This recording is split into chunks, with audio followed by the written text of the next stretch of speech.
Hello friends, welcome to ನಂದ ಸವಿರುಚಿ. ದೀಪಾವಳಿ ಹಬ್ಬ ಹತ್ತಿರ ಬರ್ತಾ ಇದೆ. ದೀಪಾವಳಿ ಹಬ್ಬಕ್ಕೆ ಏನಾದರೂ ಸುಲಭವಾಗಿ ಏನಾದರೂ ಸ್ವೀಟ್ ಮಾಡಬೇಕು ಅಂತ ಅಂದ್ಕೊಂಡಿದ್ರೆ ಈ ಥರ ಒಂದು ಸಲ ರವೆ ಉಂಡೆ ಮಾಡಿ ನೋಡಿ. ತುಂಬಾ ಈಸಿಯಾಗಿ ಮಾಡ್ಬೋದು. ಇವತ್ತು ನಾನು ತುಂಬಾ ಸಾಫ್ಟಾಗಿ ಬಾಯಲ್ಲಿಟ್ಟರೆ ಕರಗುವಂಥ ರವೆ ಉಂಡೆ ಮಾಡ್ತಾಯಿದ್ದೀನಿ. ನೀವು ಈ ದೀಪಾವಳಿಗೆ ಒಂದು ಸಲ ಟ್ರೈ ಮಾಡಿ. ಬನ್ನಿ, ಇದನ್ನು ಮಾಡೋದಕ್ಕೆ ಏನೇನು ಇಂಗ್ರೀಡಿಯೆಂಟ್ಸ್ ಬೇಕು ನೋಡೋಣ. ನಾನಿವತ್ತು 20-30 ರವೆ ಉಂಡೆ ಮಾಡೋದು ತೋರಿಸ್ತಾ ಇದ್ದೀನಿ. ಇದಕ್ಕೆ ನಾನು ಅರ್ಧ ಕೆಜಿ ರವೆ ತೊಗೊಂಡಿದ್ದೀನಿ. ಅದಕ್ಕೆ 3 ಕಪ್ಪು ಸಕ್ಕರೆ ತೊಗೊಂಡಿದ್ದೀನಿ. ಮತ್ತು ಒಂದು 3-4 ಏಲಕ್ಕಿ ಪುಡಿ ಮಾಡಿ ತೊಗೊಂಡಿದ್ದೀನಿ. ಆಮೇಲೆ ಅರ್ಧ ಕಪ್ ಆಗುವಷ್ಟು ತುಪ್ಪ ತೊಗೊಂಡಿದ್ದೀನಿ. ತುಪ್ಪ ಜಾಸ್ತಿ ಇದ್ದರೆ ರವೆ ಉಂಡೆ ಸಾಫ್ಟಾಗಿ ಬರುತ್ತೆ. ಬನ್ನಿ ಈಗ ಮಾಡೋದು ಹೇಗೆ ನೋಡೋಣ. ಮೊದಲಿಗೆ ಒಂದು ಪ್ಯಾನಲ್ಲಿ ಒಂದು 4-5 ಟೇಬಲ್ ಸ್ಪೂನ್ ತುಪ್ಪ ಹಾಕ್ಕೊಳ್ತಿದ್ದೀನಿ.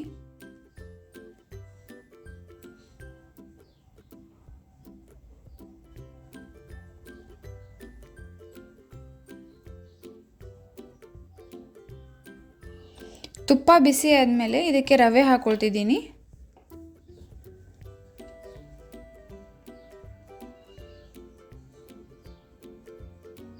ರವೆ ಹಾಕ್ಕೊಂಡು ಇದನ್ನು ಒಂದು 15 ನಿಮಿಷಗಳ ಕಾಲ ಲೋ ಫ್ಲೇಮಲ್ಲಿ ಹುರಿಬೇಕು.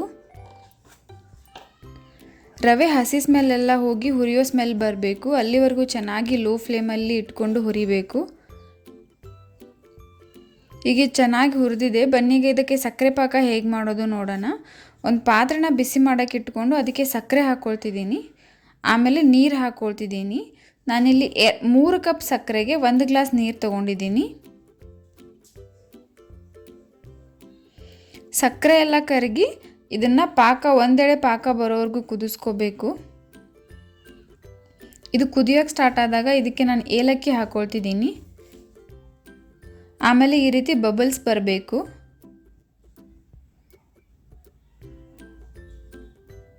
ಈ ರೀತಿ ಒಂದೆಡೆ ಪಾಕ ಬರಬೇಕು. ಅಲ್ಲಿವರೆಗೂ ಇದನ್ನ ಕುದಿಸ್ಕೋಬೇಕು.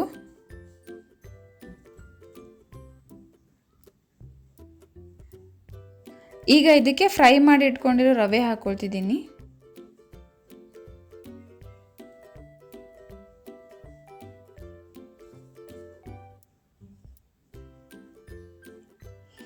ಆಮೇಲೆ ಇದನ್ನು ಪಾಕ ಜೊತೆ ಚೆನ್ನಾಗಿ ಮಿಕ್ಸ್ ಮಾಡ್ಕೊಳ್ತಿದ್ದೀನಿ. ರವೆ ಎಲ್ಲ ಚೆನ್ನಾಗಿ ಮಿಕ್ಸ್ ಆದಮೇಲೆ ಇದಕ್ಕೆ ಒಂದು 4-5 ಟೇಬಲ್ ಸ್ಪೂನ್ ತುಪ್ಪ ಹಾಕ್ಕೊಳ್ತಿದ್ದೀನಿ.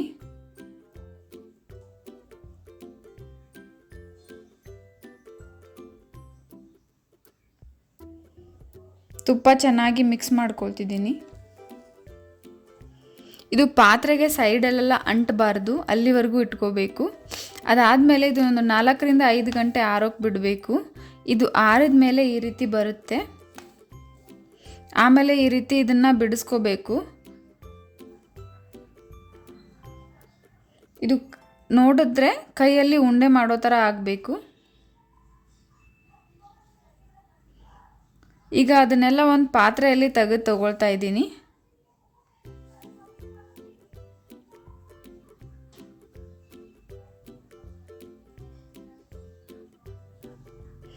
ಇದನ್ನು ನೀವು ಒಂದು ಲೋಟದ ಸಹಾಯದಿಂದ ಈ ರೀತಿ ಒತ್ತಬೇಕು. ಆಗ ಇದು ರವೆ ಬಿಡಿ ಬಿಡಿ ಆಗುತ್ತೆ.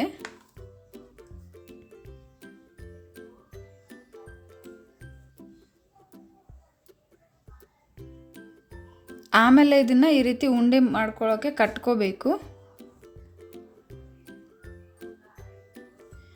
ಇದಕ್ಕೆ ನಿಮಗೆ ಬೇಕು ಅಂದರೆ ವನದ್ರಾಕ್ಷಿ ಹಾಕ್ಕೊಂಡು ಕಟ್ಕೋಬೇಕು. ಇಲ್ಲ ಅಂತಂದರೆ ಹಾಗೆ ಕಟ್ಟಿದ್ರೆ ನಡೆಯುತ್ತೆ. ಸೊ ನೋಡಿದ್ರಲ್ಲ ಫ್ರೆಂಡ್ಸ್, ಎಷ್ಟು ಕಡಿಮೆ ಇಂಗ್ರೀಡಿಯೆಂಟ್ಸಲ್ಲಿ ರವೆ ಲಾಡು ರೆಡಿ ಆಯಿತು ಅಂತ. ನೀವು ಈ ದೀಪಾವಳಿಗೆ ಒಂದು ಸಲ ಟ್ರೈ ಮಾಡಿ. ನೀವು ಇನ್ನೂ ನಮ್ಮ ಚಾನಲ್ನ ಸಬ್ಸ್ಕ್ರೈಬ್ ಮಾಡಿಲ್ಲ ಅಂತಂದರೆ ಪ್ಲೀಸ್ ಈಗಲೇ ಹೋಗಿ ಸಬ್ಸ್ಕ್ರೈಬ್ ಮಾಡಿ. ಮತ್ತು ಇದೇ ರೀತಿ ನಾನು ಹಾಕೋ ಎಲ್ಲ ವೀಡಿಯೋ ನೋಟಿಫಿಕೇಷನ್ಗೆ ಪಕ್ಕದಲ್ಲಿರೋ ಬೆಲ್ ಐಕಾನ್ನ ಕ್ಲಿಕ್ ಮಾಡಿ. ಮತ್ತು ಈ ವಿಡಿಯೋ ನಿಮಗೆ ಇಷ್ಟ ಆಗಿದರೆ ಪ್ಲೀಸ್ ಲೈಕ್ ಮಾಡಿ, ಶೇರ್ ಮಾಡಿ, ಕಮೆಂಟ್ ಮಾಡಿ. ಮತ್ತು ಇದೇ ರೀತಿ ಟೇಸ್ಟಿ ರೆಸಿಪೀಸ್ಗೆ ನಮ್ಮ ಚಾನಲ್ನ ಸಬ್ಸ್ಕ್ರೈಬ್ ಮಾಡೋದನ್ನು ಮರಿಬೇಡಿ. Thank you.